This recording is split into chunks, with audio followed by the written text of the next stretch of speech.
For many young graduates of Generation Z, the world seems full of possibilities. They dream of owning their first home, traveling the world, and finally gaining financial freedom. But reality hits hard.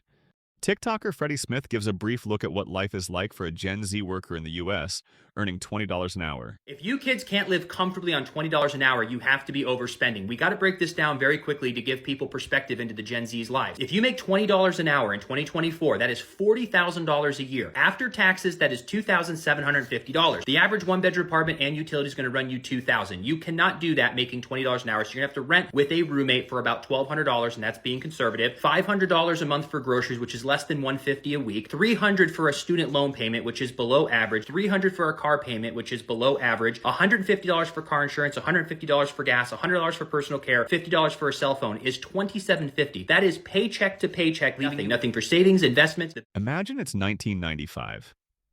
You just graduated from college and step into your first full-time job, earning about $28,000 a year. Your friends are doing the same, some starting careers, others dreaming of small businesses. You're ready to move out, rent an apartment for around $500 a month, and maybe even buy your first car for about $18,000. Groceries cost roughly $50 a week, and a movie ticket is just $4. Mid-20s, you might start thinking about marriage and raising a family. A modest home costs around $130,000, still within reach for many young couples. Life feels structured, predictable, and while the paycheck isn't huge, the cost of living makes it manageable to plan your future step by step. But fast forward to today, and the story feels very different. Graduates still dream big, but the path ahead is far less certain. Renting an apartment, buying a car, or saving for a home no longer feels like a natural next step. It feels like a challenge. Many carry the weight of student debt, while starting salaries don't stretch nearly as far as they once did.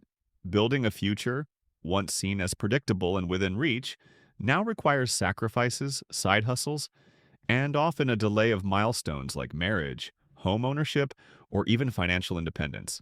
The dream is still alive, but it comes with far more obstacles. Back in 2005, the median American household earned about $46,000 a year, according to the U.S. Census Bureau. In states like Maryland, New Jersey, and Connecticut, families were making over $55,000, while in places like Mississippi or Arkansas, it was closer to $33,000. Still, for many, that income was enough to cover rent, buy a car, and even start saving for a home.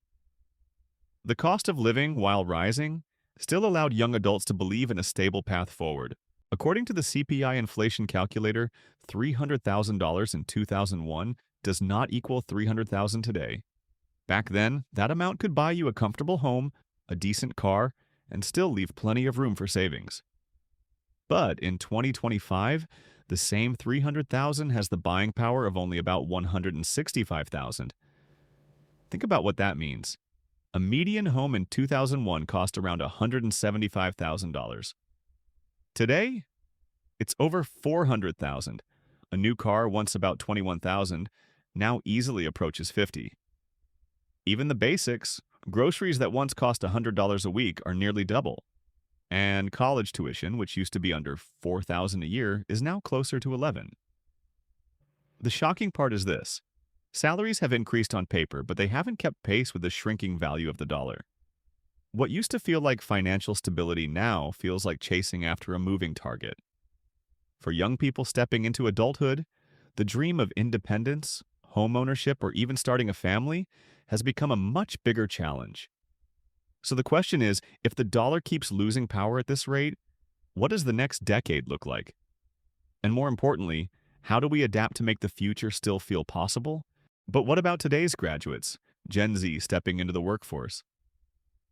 The expectations remain sky high. Many anticipate starting salaries north of $100,000. However, the reality paints a different picture. The average starting salary hovers around $68,700 a year, according to NACE data. Yet, not all degrees are created equal. Engineering graduates average about $78,731, and computer science majors close behind at $76,251. In contrast, those studying communications or social sciences often start closer to $60,000 or less. Meanwhile, graduates in agriculture and natural resources can see starting salaries around $63,122. On the lower end, arts and humanities graduates, think fine arts, design, or early childhood education, typically start around $40,000 to $50,000. It's a stark contrast, and one that many Gen Zers didn't anticipate. So far, we've compared starting salaries across different fields, but that's only half the picture. Let's see what a real job posting in New York City tells us. An assistant project manager for brand events is offering between $65,000 and $75,000 a year.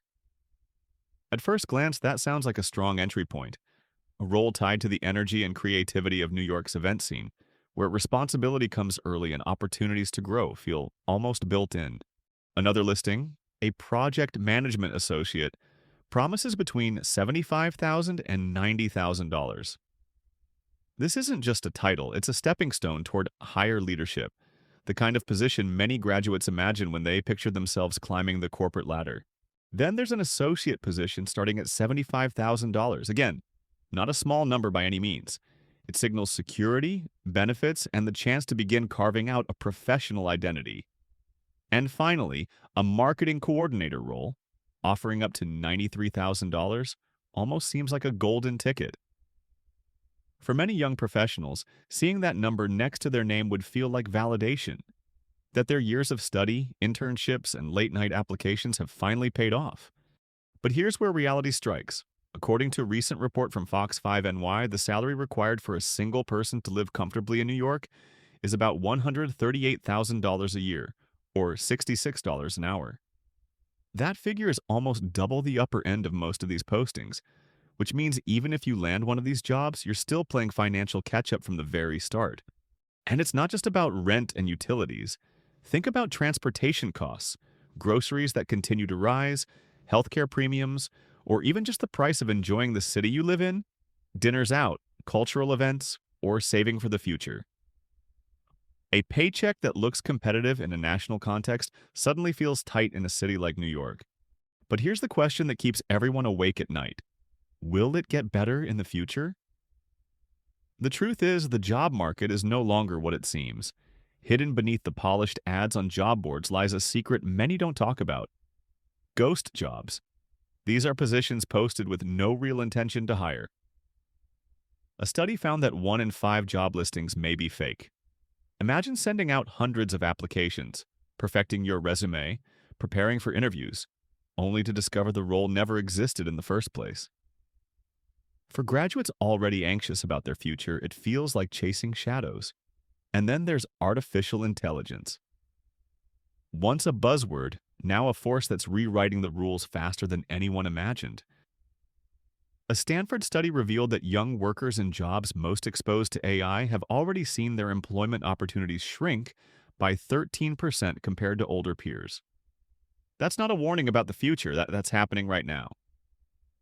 Some experts, like Anthropic's CEO Dario Amodei, even predict that half of all entry-level white-collar jobs could vanish within the next 5 years. Think about what that means. The very stepping stones that generations use to build careers, junior analyst, marketing assistant, project coordinator, might simply disappear. And yet, the story isn't entirely dark. The U.S. Labor Bureau points to sectors that are growing: healthcare, renewable energy, education, social services. Fields where creativity, empathy, and human connection matter. Jobs AI cannot yet replace. But here's the catch. To survive, Gen Z won't just need to adapt, they'll need to transform. Those who treat AI as a threat may struggle. Those who learn to master it, to bend it to their advantage, will lead the next era.